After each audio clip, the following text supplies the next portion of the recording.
historically, the word grief has meant really one thing to me. When I think about grief, I think about someone who has died, someone who has passed, losing a grandparent, losing a loved one, and the process that comes after.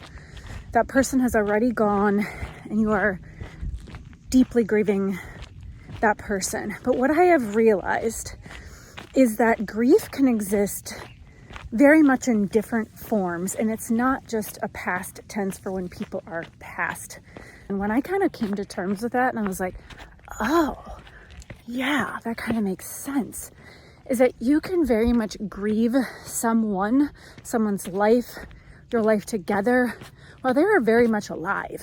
They don't have to be gone to have you in a grieving state. And what I realized early on in this cancer journey for my husband is that I was often on the daily grieving him, worrying about what might be, what might happen, his life, what that looked like for him, what that looked like for us together in our marriage and our relationship and growing old together. And we talk about this a lot.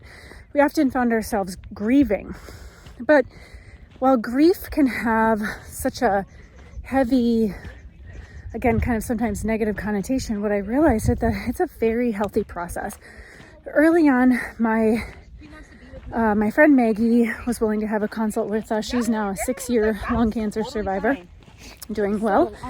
And she said, the biggest thing that you can learn from this journey is if you can let go of your past self and that version of yourself and embrace the new version that is your life, the easier this process is going to be. If you try to hold on so tight to that other version of yourself, knowing you're really never the same after this, it's a lot harder when you just resist and hold on to what your life looked like before. But if you can try to let go, lean in, embrace the changes, embrace your new normal, it just is a lot easier. I don't think easier is really the right word I'm looking for, but I want to just close with this topic of grief and what that means to us and how we grieve and at what point we grieve. And I want to give you permission to know that grief does not have one definition or one lane, and it lingers and it can be hard and so sad, but it can also be in a weird way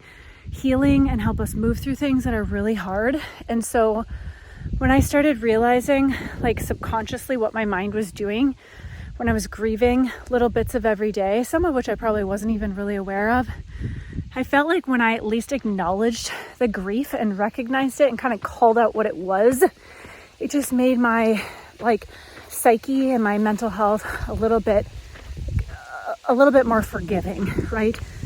So today for our writing prompt, I want you to put down, what does the word grief mean to you? Just write grief at the top of your journal page. What is your one-liner definition of the word grief? And have you been experiencing this lately, maybe in unsurprising ways that you didn't even subconsciously realize? And just spend a couple minutes writing about that and thinking about this, maybe framing it up just a little bit differently and giving us a little bit of room for grace and ease, knowing that joy and pain can exist in the same lane. I heard that once and I just really loved it. Joy and pain can exist in the same lane, and I think that grief is part of that. But how can we allow ourselves to think about it a little bit differently, and how can acknowledging it maybe help us move through this process as we keep moving forward? Happy writing.